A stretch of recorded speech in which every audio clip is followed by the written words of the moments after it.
भांज एक रुला देने वाली कहानी।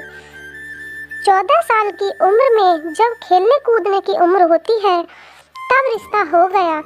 उस समय में सभी की लड़कियां 12-13 वर्ष में ही ब्याह दी जाती थीं। शादी का मतलब भी नहीं पता था। बस ये सोचकर खुश होते थे कि नए नए कपड़े मिलेंगे। माँ थी नहीं तो पिताजी ने बस जो थोड़ा सा घर का काम काज सिखाया वही आता था। शादी का दिन आया और बस सारी रस्मों के बाद विदाई का वक्त भी आ गया। रोते रोते डोली में बैठकर ससुराल पहुंच गई। इतनी आलीशान हवेली देखकर मन ही मन बहुत खुश हुई। तभी सासू माँ की आवाज़ आई, अरे जल्दी से कलश लाओ, बहू आ गई है। और मैंने घूंघट की आड़ से अपनी सास को देखा। आंखों से एकदम सख्त मिजाज की लग रही थी। मुझे सच मानो थोड़ा डर गई थी। उन्हें देखकर सारी रस्में खत्म होते होते रात हो गई थी। बिस्तर पर लेटते ही नींद आ गई। सुबह सुबह नौकरानी ने आकर जगाया था कि चलो रसोई बनाने की रस्म है। तैयार होकर रसोई में गई और खीर बनाई। सबने तारीफ भी की, पर सासू माँ ने कभी निकाल दी। साथ ही साथ हिदायत भी दे दी कि अब बचपन छोड़कर कुछ काम काज सीख लो। 15 दिन बाद मेरे पति को भी हॉस्टल जाना था क्योंकि वह तब बीए कर रहे थे। खैर अमर भी हॉस्टल चले गए और मैं अकेली रह गई। अपनी सास और ससुर के साथ पढ़ती। बीच बीच में अमर चिट्ठी लिखते थे, पर पहले सासू माँ थी, बाद में मेरे पास आती थी। उम्र कम होने की वजह से इतना फर्क नहीं पड़ता था। मेरे अकेलेपन का साथी था आम का पेड़। हाँ, वही आम का पेड़ जो हवेली के पीछे के आंगन में लगा था। उस आम के पेड़ के नीचे एक कच्ची मिट्टी का कमरा भी बना हुआ था, पर वो पेड़ फल नहीं देता था, इसलिए सारे हवेली वाले उस पेड़ को बांझ कहते थे। पर मुझे न जाने क्यों उस पेड़ से बहुत प्यार था। जब काम से निवृत्त होकर कुछ फुर्सत के पल मिलते थे तो एक वही पेड़ मेरा साथी होता था। उसको देखते हुए मैं अपनी सारी थकान भूल जाती थी। 2 साल बीत गए और मैं 16 की हो गई। अमर की भी सनातन की पढ़ाई पूरी हो गई थी। आज अमर वापस आ रहे थे। सासू माँ सुबह से ही तैयारियों में लगी हुई थी। खुद की ही रसोई में जाकर सारा जायजा ले रही थी। मैं भी बहुत खुश थी कि अब मुझे अकेले नहीं रहना पड़ेगा। 16 श्रृंगार के साथ मैं पूर्ण स्त्री की तरह महसूस कर रही थी। आज मांग का सिंदूर कुछ अलग ही लालिमा के लिए हुआ था। शायद वह लालिमा मेरे चेहरे पर भी दिख रही थी। तभी तो मेरी सास ने मुझसे कहा कि जा अपनी नज़र उतरवा ले, अमर आ गए हैं। हवेली की हलचल से पता चल गया था मुझे। खाने पीने से निवृत्त होकर सब आराम करने चले गए। अमर भी कमरे में आ गए थे और मैं बस शर्म से लाल हुई जा रही थी। तभी अमन ने मुझे तोहफे दिया, एक सुंदर लाल साड़ी। पर मेरे लिए तो अमर का वापस आना ही सबसे बड़ा तोहफा था। हमने ढेर सारी बातें की, जिनमें कुछ शिकायतें थी, कुछ प्यार था।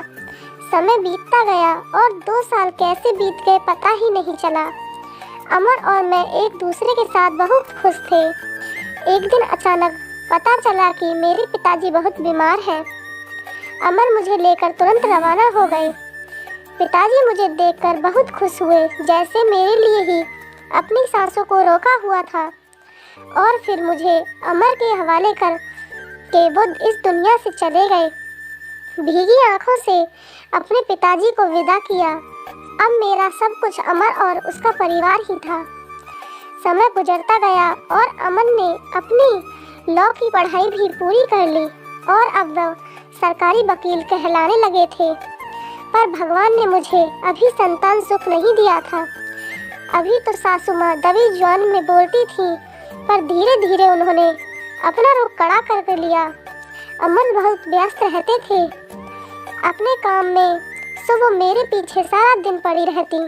धीरे धीरे सारे गांव में ये बात फैल गई कि हवेली की बहू बांझ है। तीर की तरह चुभता था ये शब्द, पर कुछ कह नहीं पाती थी। सिर्फ आंसुओं से दिल हल्का करती थी। अमर मुझे दिलासा देते थे, पर लोगों का व्यवहार अंदर ही अंदर मुझे खोखला कर रहा था। अभी मेरी उम्र ही क्या थी, सिर्फ 19 साल, और लोगों ने मुझे बांझ बना दिया। बचपन से ही शरीर से दुबली पतली थी मैं। फिर माँ के मरने के बाद ठीक से पालन पोषण भी नहीं हो पाया था। एक दिन अमर जब दोपहर के खाने पर घर आए तो सासू माँ ने फरमान सुना दिया कि हम अमर की दूसरी शादी करेंगे। उफ, इतना बड़ा धोखा अमर कैसे दे सकते हैं मुझे? नहीं, ऐसा नहीं हो सकता है। बत्ती बुझा दो, मुझे सोना है। अमर, कुछ बात करनी है आपसे। मैं थक गया हूँ। धानी, मुझे सोने दो। अमर, क्या आप दूसरी शादी करेंगे? धानी, मैंने कहा ना सोने दो मुझे, थक गया हूँ मैं। तुम सब लोगों की चिक चिक सुनते सुनते, उधर माँ है और इधर तुम, परेशान हो गया हूँ मैं। मन करता है आत्महत्या कर लूँ। नहीं अमर, ऐसा मत कहिए। धानी ने अमर के मुंह पर हाथ रखते हुए कहा, आपके अलावा अब कौन है मेरा? धानी करवट लेकर सारी रात आंसू बहाती रही और जब सुबह उठी तो एक टूटी हुई औरत बनकर, जो मजबूर होकर हर चीज से समझौता कर लेती है। सारी रात यही सोचती रही कि शायद अमन ने भी मौन स्वीकृति दे दी है दूसरी शादी के लिए, पर उसे ये कहाँ मालूम था कि उसकी माँ ने किस हद तक उसे मजबूर किया है दूसरी शादी के लिए।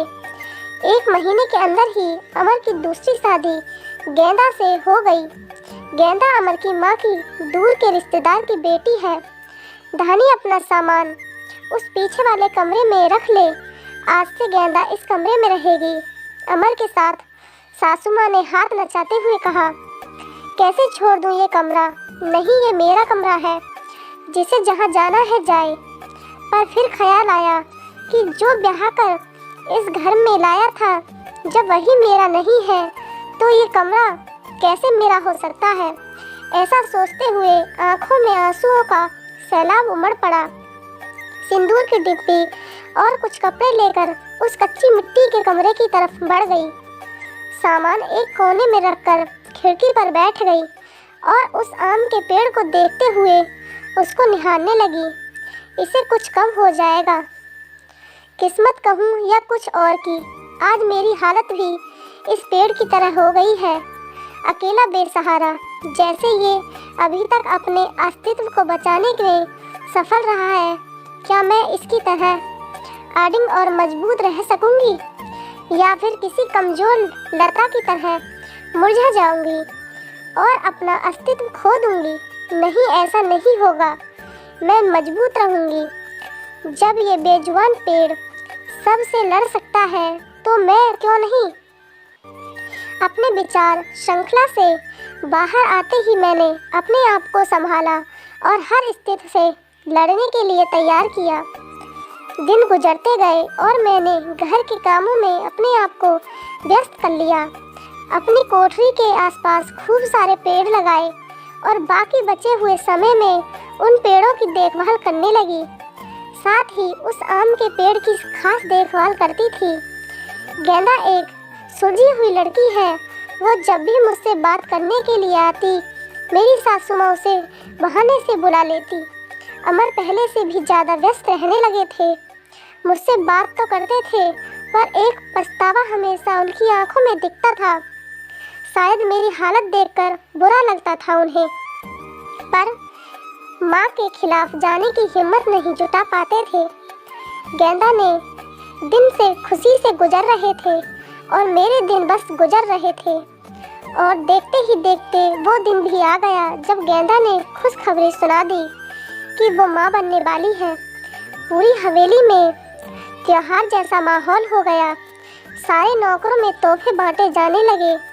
मैं भी बहुत खुश थी कि चलो अच्छा है, अब घर में एक नया भी मेहमान आएगा।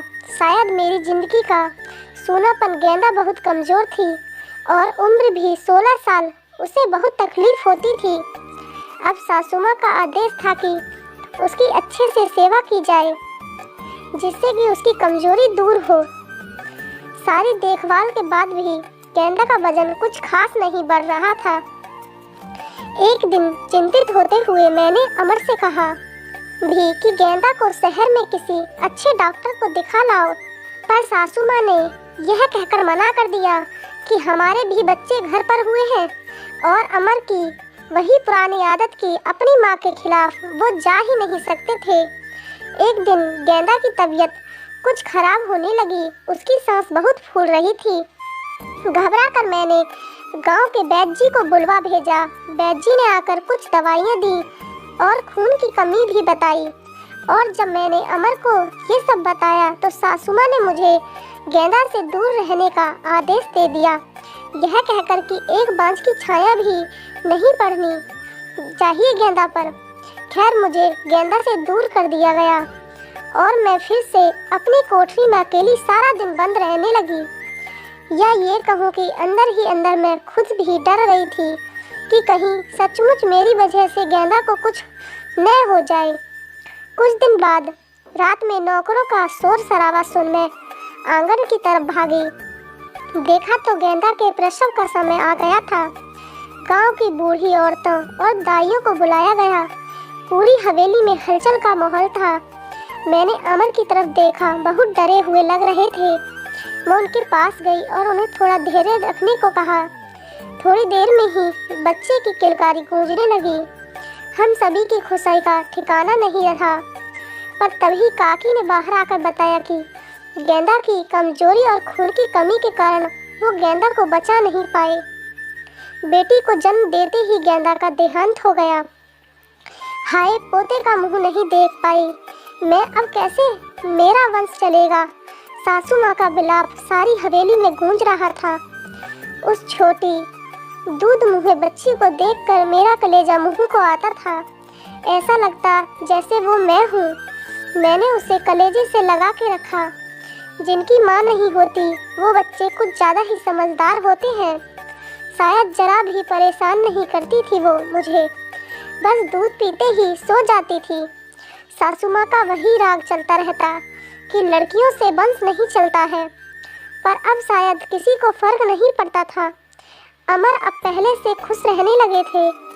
ऑफिस से आते ही मेरे कमरे में आते और गुड़िया को खिलाते।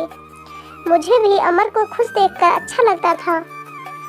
साल बीत चुका था गेंदा को गए हुए और गुड़िया को आए हुए। आज गेंदा की बरसी है। हवेली में छोटी सी पूजा रखवाई है। मैंने पंडित जी के आते ही सासू माँ से प्रश्न किया कि क्या मैं जीते जी पोते का मुंह देख पाऊंगी, और पंडित जी ने उसके लिए कुछ ग्रह शांति के उपाय बताए। सासू माँ चल दी पंडित जी को हवेली दिखाने और सारी हवेली की शुद्धि कराने। मेरी कोठरी के पास भी गई और पंडित जी को वो बांझ पेड़ भी दिखाया। पेड़ देखते ही पंडित जी का मुंह बन गया और उन्होंने कहना शुरू कर दिया कि इसी मनहूस पेड़ की वजह से हमारे घर में बेटा नहीं है। जितनी जल्दी हो सके इसे कटवा दो। अब मेरे बर्दाश्त की हद हो चुकी थी।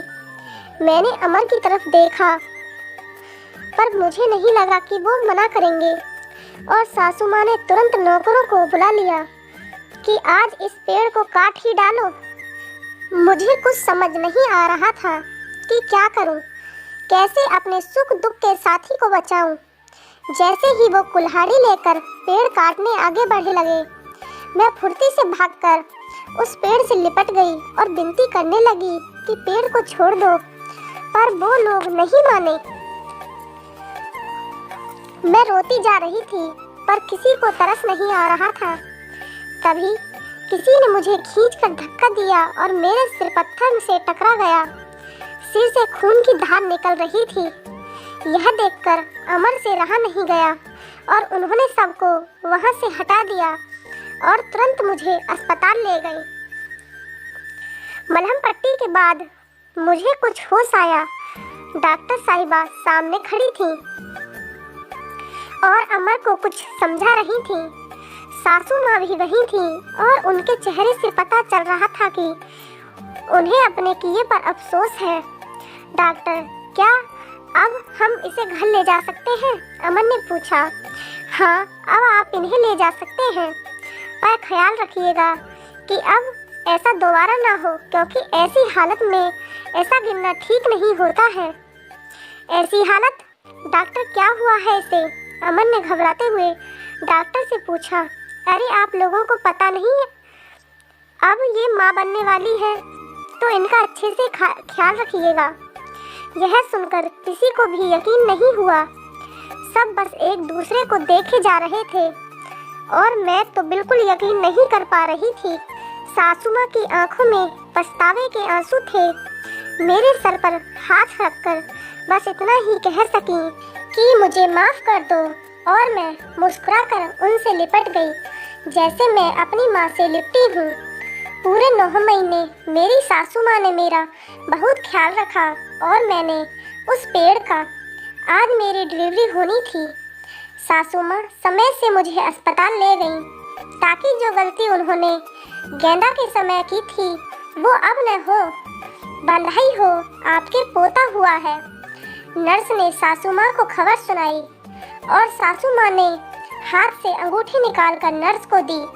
वो खुश थी, पर इस वजह से नहीं कि पोता हुआ है, बल्कि इस बात पर कि मैं बिल्कुल ठीक हूँ।